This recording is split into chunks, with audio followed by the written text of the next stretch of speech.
Hello everyone, I am CA Vibhuti Narang. Welcome to our channel Voxcom Academy.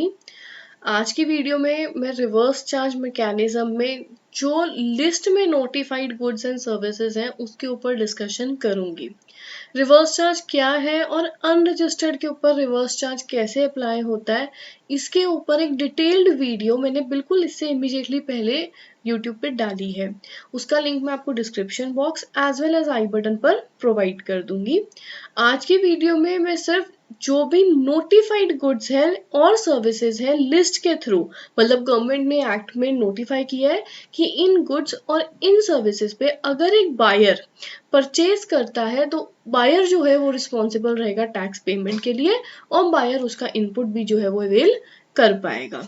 तो सबसे पहले हम जो स्टार्ट करेंगे वो रहेगा लिस्ट ऑफ नोटिफाइड गुड्स। 5 है इस नोटिफाइड लिस्ट में और इसके बाद करेंगे वो होगा लिस्ट ऑफ नोटिफाइड सर्विसेज। तो फर्स्ट इन द लिस्ट सबसे पहली चीज है कैश्यू नट्स नॉट शेल्ड और पील्ड। तो कैश्यू नट्स नॉट शेल्ड या पील्ड, सप्लायर कौन रहेगा गुड्स का? एग्रीकल्चरिस्ट जिसने उसकी एग्रीकल्चरिंग की होगी। और रेसिपिएंट ऑफ गुड्स कौन रहेगा? कोई भी रजिस्टर्ड पर्सन अगर ये सप्लाई ले रहा है, मतलब वो कैश्यू नट्स जो कि ना कि शेल्ड है ना ही पील्ड है, तो उनको जब वो परचेज करेगा तो रेसिपिएंट ऑफ गुड्स मतलब इस टैक्स के अंदर जो पर्सन रजिस्टर्ड है वो जब ये सप्लाई लेगा तो रजिस्टर्ड पर्सन रिस्पॉन्सिबल रहेगा टैक्स पे करने के लिए। नेक्स्ट इन द लिस्ट जो सेकंड चीज है वो है bidi wrapper leaves and tendu leaves. तो अगर एग्रीकल्चरिस्ट अगेन रजिस्टर्ड पर्सन को सप्लाई करता है बीड़ी रैपर लीव्स या फिर तेंदू लीव्स का तो भी आरसीएम एप्लीकेबल रहेगा। इसी तरीके से टोबैको लीव्स, तो टोबैको लीव्स अगेन सप्लायर रहेगा एग्रीकल्चरिस्ट और रेसिपिएंट रहेगी एनी रजिस्टर्ड पर्सन, तो वहां पे भी आरसीएम एप्लीकेबल है। फोर्थ है सप्लाई ऑफ लॉटरी। तो सप्लायर ऑफ लॉटरी में सप्लायर है एनी पर्सन मतलब स्टेट गवर्नमेंट, यूनियन टेरिटरी या फिर लेजिस्लेटिव अथॉरिटी। तो अगर local government, local authority, state government, union territory और लोकल अथॉरिटी अगर सप्लाई कर रही है टू लॉटरी डिस्ट्रीब्यूटर और सेलिंग एजेंट, अगर इनको डिलीवरी हो रही है, इनको सप्लाई हो रही है लॉटरी की, तो जो रेसिपिएंट रहेगा यानी कि लॉटरी डिस्ट्रीब्यूटर या सेलिंग एजेंट वो रिस्पॉन्सिबल रहेगा टैक्स पे करने के लिए। नेक्स्ट है सिल्क यार्न। अगर सिल्क यार्न कोई भी पर्सन जो इसको मैन्युफैक्चर करता है फ्रॉम रॉ सिल्क या silk worm cocoons for supply of silk yarn, तो जो भी इन चीजों की सप्लाई करता है बनाने के बाद टू एनी रजिस्टर्ड पर्सन तो आरसीएम जो है रजिस्टर्ड पर्सन के ऊपर एप्लीकेबल रहता है, राइट। तो ये 5 गुड्स थे जिन पे आरसीएम मैंडेटरी है। रिवर्स चार्ज के थ्रू बायर या फिर रेसिपिएंट ऑफ गुड्स मैंडेटरली इसके ऊपर टैक्स पे करेगा। अब जो सबसे लंबी लिस्ट है वो है सर्विसेज की। तो इसमें कौन कौन सी सर्विसेज कवर्ड है वो हम एक एक करके समझेंगे। फर्स्ट है इंपोर्ट ऑफ सर्विस। इंपोर्ट क्यों? क्योंकि जो जिससे हम माल खरीद रहे हैं, इंपोर्ट मतलब कोई चीज बाहर से नॉन टैक्सेबल टेरिटरी से अपनी इंडियन टेरिटरी में लाना। अगर हम बाहर से कोई गुड्स ला रहे हैं या कोई सर्विस ले रहे हैं तो जो सप्लायर है वो तो अनरजिस्टर्ड है और जो रिसीवर है वो रजिस्टर्ड रहेंगे। तो अगर हम सर्विस का इंपोर्ट कर रहे हैं थ्रू अ फॉरेन पार्टी मतलब बाहर से, और रिसीवर कौन रहेगा? इंडियन कंपनी, तो इंडियन कंपनी लायबल रहेगी टैक्स पे करने के लिए इस केस में। इसके ऊपर एक क्लैरिफिकेशन और है, अगर आप इंपोर्ट कर रहे हो गुड्स का तो रिवर्स चार्ज नहीं है, क्योंकि गुड्स पे इंपोर्ट के टाइम पे कोई भी आरसीएम में डिटेल में नहीं दिया है या नोटिफाई नहीं किया है कि इंपोर्ट के टाइम पे आपको आरसीएम लगाना है। अगर आप सर्विसेज का इंपोर्ट कर रहे हो तो सर्विसेज इंपोर्ट करने में 2 टाइप के टैक्सेस लगते हैं, एक आईजीएसटी इनपुट आईजीएसटी और एक कस्टम ड्यूटी। आईजीएसटी का इनपुट आपको मिल जाएगा और कस्टम ड्यूटी का आपको इनपुट नहीं मिलेगा। नेक्स्ट है transportation of goods by road. ये जीटीए की सर्विस है, यानी कि गुड्स ट्रांसपोर्ट एजेंसी जो गुड्स ट्रांसपोर्ट करती है from one place to another, एक जगह से दूसरी जगह से जब माल जाता है उस टाइम पे सर्विस प्रोवाइडर रहेगा आपका गुड्स ट्रांसपोर्ट एजेंसी और सर्विस रिसीवर में एक लिस्ट दी है। अब ये रिसीवर कौन कौन हो सकते हैं? ये रिसीवर कोई भी हो सकता है जो इस एक्ट में रजिस्टर्ड है, यानी कि सीजीएसटी, एसजीएसटी, यूटीजीएसटी में कोई भी फैक्ट्री, कोई सोसाइटी या cooperative society registered in India, कोई भी पार्टनरशिप फर्म या कैजुअल टैक्सेबल पर्सन। तो ये 5 में से अगर कोई रिसीवर है तो ये रिसीवर लाइबल रहेंगे जीटीए के बिहाफ पे टैक्स पे करने को। अब इसमें एक इंटरेस्टिंग चीज ये है, अगर जीटीए बिल में लगाता है कोई भी टैक्स, या तो वो ना लगाए या फिर वो 5% टैक्स लगाए। मतलब कि रिसीवर ने जब गुड्स रिसीव किए, जीटीए का जो बिल आया, जो फ्रेट चार्जेस का हमें इनवॉइस आई, उसके ऊपर या तो कोई टैक्स लगा ही नहीं है या लगा है तो 5% पे लगा है। तो उस केस में क्या होता है, उस केस में इसी सर्विसेज की लिस्ट के अंदर एक चीज बोली है, मैंने इसको सिर्फ सिंप्लीफाई करने के लिए आपके सामने इस तरीके से रखा है। अगर आप सपोज करो जीटीए ने ये सर्विस दी है रजिस्टर्ड पर्सन अंडर जीएसटी, मतलब सामने वाला रजिस्टर्ड है, लेट सपोज जीटीए है हमारी XYZ लिमिटेड या XYZ ट्रांसपोर्ट एजेंसी, उसने सर्विस दी to a registered person under GST, मान लेते हैं मिस्टर ए। अब मिस्टर ए ने सर्विस रिसीव की और सर्विस प्रोवाइडर कौन था, जीटीए। तो सर्विस रिसीवर यानी कि मिस्टर ए जो है वो लायबल रहेगा अंडर रिवर्स चार्ज, उसको रिवर्स चार्ज पे करना है। ठीक है, अगर इसने सप्लाई करी है service to an unregistered person, मान लेते हैं मिस्टर एक्स, मिस्टर एक्स जो है वो जीएसटी में ही रजिस्टर्ड नहीं है। अब इस केस में क्या हुआ कि उसने जो बिल चार्ज करा वो तो 5% या फिर नील रेटेड है, उसने कोई टैक्स लगाया ही नहीं है। अब अगर वो पर्सन अनरजिस्टर्ड है और वो पर्सन ऊपर जो अभी हमने 5 जनों के नाम लिए, यानी कि society, cooperative society, any person registered under GST, जो भी 5 चीजें अभी हमने ऊपर डिस्कस करी थी पिछली स्लाइड में, उनमें से किसी को ये बिल रेज हुआ तो रिवर्स चार्ज उस पर एप्लीकेबल है। और जब रिवर्स चार्ज एप्लीकेबल होता है ना, तो रजिस्ट्रेशन अंडर जीएसटी भी मैंडेटरी हो जाता है। राइट, उन पर्सन्स के अलावा, मतलब ऊपर वाली लिस्ट के अलावा अगर उसने किसी को अपनी सीटी की सर्विस दी है तो वो हो जाएगी एग्जेम्प्ट। क्लियर है? तो 5% जीएसटी अगर वो चार्ज करता है जीटीए वाला अपने बिल पे, अपनी इनवॉइस पे, तो उसको इस तरीके से रिवर्स चार्ज में अप्लाई किया जाएगा। ये स्टार मार्क लिखा है और स्टार मार्क में एक चीज बोलिए कि रिवर्स चार्ज इन 2 केसेस में नहीं लगता। वो 2 केसेस कब है, या तो बिल की जो अमाउंट है वो 750 से कम है, या फिर बिल है एग्जेम्प्टेड गुड्स का।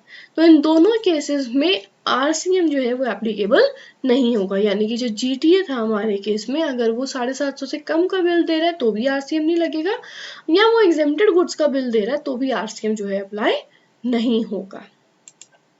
इसकी अलग सिचुएशन, अगर जीटीए ने सर्विस दी और बिल पे लगाया है 12% जीएसटी लगाने का मतलब है कि आपको हर केस में नॉर्मल चार्ज आएगा। मतलब अगर पर्सन रजिस्टर्ड है तो भी नॉर्मल चार्ज देगा, नॉर्मल चार्ज मतलब जीटीए खुद टैक्स देगा अपनी सर्विसेज के ऊपर। और अगर सामने वाला पर्सन अनरजिस्टर्ड है पर ऊपर वाले 5 पर्सन में से है तो नॉर्मल चार्ज देगा। उनके अलावा अगर किसी को बिल रेज हुआ है तो वो एग्जेम्प्ट रहेगा। 5% वाले केस में जीटीए इनपुट नहीं ले पाएगा और इस केस में फुल आईटीसी जो है वो अवेलेबल हो जाएगा। नेक्स्ट जो हमारे पास सर्विस है वो है एडवोकेट या लीगल सर्विस। अब एडवोकेट या लीगल सर्विस प्रोवाइड कौन कर रहा है, या तो इंडिविजुअल एडवोकेट या कोई सीनियर एडवोकेट या फिर कोई फर्म ऑफ एडवोकेट। तो ये 3 लोग प्रोवाइड कर रहे हैं to any business entity. Business entity can be sole proprietorship, partnership, company, professional, कोई भी हो सकती है, एलएलसी, एलएलपी। तो अगर कोई सर्विस प्रोवाइड करी जा रही है टू अ बिजनेस एंटिटी, तो जो बिजनेस एंटिटी रहेगी वो रिवर्स चार्ज के अंदर लायबल हो जाएगी। Next in the list is man power service. Man power service पहले नहीं थी, ये आई है विद इफेक्ट फ्रॉम 1 अप्रैल 2019। ये ऑल्दो अगर unregistered person manpower service provide कर रहा है to a registered person in GST, तो रजिस्टर्ड पर्सन लाइबल रहेगा इस अनरजिस्टर्ड पर्सन के थ्रू जो इसने सर्विस रिसीव की उस पे जीएसटी पे करने के लिए under reverse charge. But question ये है कि वैसे तो अनरजिस्टर्ड के ऊपर आज की डेट में अभी तक किसी भी गुड्स पे, बहुत ही कम गुड्स पे इन्होंने गुड सर्विसेज पे रिवर्स चार्ज लगाया है, क्योंकि इस सर्विस को इन्होंने लिस्ट में नोटिफाई कर दिया है, तो इस पे 100% रिवर्स चार्ज लगना मैंडेटरी हो गया है। ठीक है, नेक्स्ट है हमारे पास आर्बिट्ररी ट्रिब्यूनल। आर्बिट्ररी ट्रिब्यूनल की सर्विस प्रोवाइड कौन करेगा, या तो एडवोकेट या फिर firm of advocate to any business entity. तो सेम लाइक लीगल सर्विस, बस इसमें सीनियर एडवोकेट कवर नहीं हो रहा, तो एडवोकेट या firm of advocate business entity को प्रोवाइड करेंगे तो आरसीएम एप्लीकेबल है। नेक्स्ट है स्पॉन्सरशिप सर्विस। तो अगर कोई भी पर्सन किसी भी बॉडी, कॉर्पोरेट, कंपनी या फिर पार्टनरशिप को स्पॉन्सरशिप सर्विस की सर्विस प्रोवाइड करेगा तो उस केस में RCM इज एप्लीकेबल। नेक्स्ट है हमारे पास सर्विस बाय अ डायरेक्टर। अब डायरेक्टर अपनी कंपनी बॉडी कॉर्पोरेट को सर्विस देता है, उस सर्विस के ऊपर GST जो है वो कंपनी लायबल रहेगी पे करने को, ना कि डायरेक्टर। नेक्स्ट जो समझेंगे वो है इंश्योरेंस एजेंट सर्विस। तो इंश्योरेंस एजेंट अगर प्रोवाइड कर रहा है service to a insurance company जो है GST लायबल रहेगी पे करने को। रिकवरी एजेंट की service, again recovery agent service दे रहा है बैंक या फाइनेंशियल इंस्टीट्यूशंस को, तो बैंक या फाइनेंशियल इंस्टीट्यूशंस टैक्स पे करेंगे on behalf of recovery agent. Next है ओशन फ्रेट। अगर ओशन फ्रेट पे किया है, सर्विस प्रोवाइडर है foreign party to a importer, तो भी इम्पोर्टर लायबल रहेगा रिवर्स चार्ज के थ्रू टैक्स पे करने के लिए। नेक्स्ट है copyright service related to literally dramatic musical and artistic work. तो इन 4 चीजों के ऊपर अगर कॉपीराइट की सर्विस है प्रोवाइड करी गई है म्यूजिक कंपोजर, फोटोग्राफर या आर्टिस्ट के through to publisher, music composer या प्रोड्यूसर, तो ये जो सर्विस रिसीवर है ये लायबल रहेंगे टैक्स पे करने के लिए।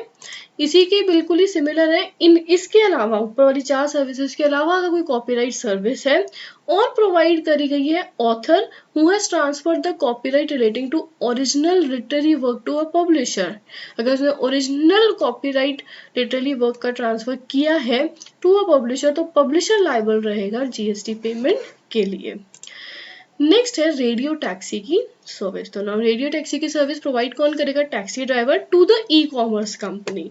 तो कोई भी ई कॉमर्स कंपनी को अगर रेडियो टैक्सी की सर्विस प्रोवाइड की है तो ई कॉमर्स कंपनी जो है वो GST लायबल रहेगी पेमेंट के लिए। सर्विसेज बाय गवर्नमेंट ये कोई भी सर्विस प्रोवाइड करे to any business entity except, मतलब ये 4 सर्विसेज के अलावा अगर गवर्नमेंट कोई सर्विस प्रोवाइड कर रही है किसी बिजनेस एंटिटी को, तो बिजनेस एंटिटी लायबल है रिवर्स चार्ज पे करने के लिए, GST पे करने के लिए। कौन सी सर्विसेज कवर नहीं है उसमें? फर्स्ट है रेंटिंग ऑफ इमूवेबल प्रॉपर्टी, दूसरा है service by department of post, तीसरा है service in relation to aircraft और वेसल, चौथा है service of transport of goods और पैसेंजर। तो इन चारों के अलावा जो भी सर्विस गवर्नमेंट दे रही है किसी भी बिजनेस एंटिटी को, तो बिजनेस एंटिटी लायबल रहेगी GST पेमेंट के लिए। नेक्स्ट है इमूवेबल प्रॉपर्टी की रेंटिंग गवर्नमेंट के थ्रू। अब ये सर्विस गवर्नमेंट किसको प्रोवाइड कर रही है? कोई भी पर्सन जो GST में रजिस्टर्ड है। तो उनमें जो 4 एक्सेप्शन थे उसमें फर्स्ट वाला एक्सेप्शन, अगर गवर्नमेंट किसी भी रजिस्टर्ड पर्सन अंडर GST को प्रोवाइड कर रही है तो ये रजिस्टर्ड पर्सन लायबल रहेगा गवर्नमेंट के बिहाफ पे टैक्स पे करने के लिए। नेक्स्ट है transfer of development rights of floor space index.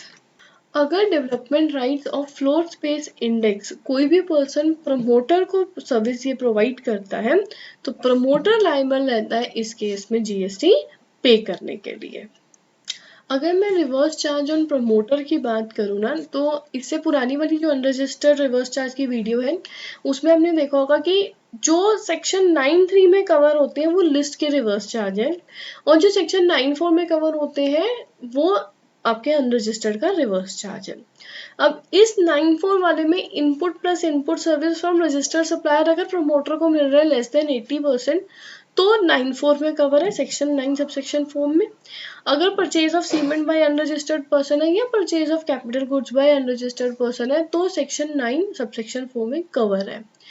But इसके अलावा अगर कोई प्रमोटर को सर्विस मिल रही है तो वो सारे केसेस कवर होते हैं आपके सेक्शन 9(3) में। नेक्स्ट हमारी सर्विस है long term lease. Long term lease मतलब 30 साल या उससे ज्यादा का कोई लीज है, कोई भी पर्सन प्रोवाइड कर रहा है प्रमोटर को, तो आपके ऊपर रिवर्स चार्ज एप्लीकेबल रहेगा। किसके ऊपर रहेगा? प्रमोटर के ऊपर। नेक्स्ट सर्विस है all services by members of the overseeing committee. तो ओवरसीइंग कमिटी के मेंबर सर्विस प्रोवाइड कर रहे हैं to the Reserve Bank of India, तो RBI लायबल रहेगा GST पेमेंट के लिए। नेक्स्ट है direct selling agent. Direct selling agent की सर्विस प्रोवाइड करी गई है NBFC या फिर बैंकिंग इंस्टीट्यूशन को, तो बैंकिंग इंस्टीट्यूशन टैक्स पे करेगा। Renting of motor vehicle. तो रेंटिंग ऑफ मोटर व्हीकल के ऊपर रिवर्स चार्ज एप्लीकेबल हुआ है 1 जनवरी 2019, शुरू से नहीं था। तो कोई भी other than body corporate renting of motor vehicle की सर्विस प्रोवाइड कर रहा है किसी भी बॉडी कॉर्पोरेट को, तो बॉडी कॉर्पोरेट लायबल रहेगा जीएसटी पेमेंट के लिए। लास्ट जो है वो है lending of securities under securities lending scheme. तो ये lender who deposit the security वो service provider and borrower who borrows the security वो सर्विस रिसीवर है। तो जो पर्सन बोरो करेगा वो जीएसटी लायबल रहेगा पेमेंट के लिए। आज की वीडियो का जो ये टॉपिक है ये आपको मेरी वेबसाइट www.voxcop.com पर मिल जाएगा। आप चाहो तो यहाँ पे आके practical training classes in any subject GST, TDS, income tax, payroll, balance sheet finalisation किसी भी टॉपिक पे यहाँ पे रजिस्टर कर सकते हो। और हर कोर्स जो है 2 लेवल्स पे है, एक बेसिक है और एक एडवांस है। तो आप अपनी कन्वीनियंस के हिसाब से बेसिक या फिर एडवांस लेवल या मॉड्यूल सेलेक्ट करके प्रोसीड कर सकते हो। अगर आपको मेरी वीडियो पसंद आई हो तो उसको प्लीज़ लाइक कर देना और चैनल को सब्सक्राइब करना for future updates and notifications. Thank you very much.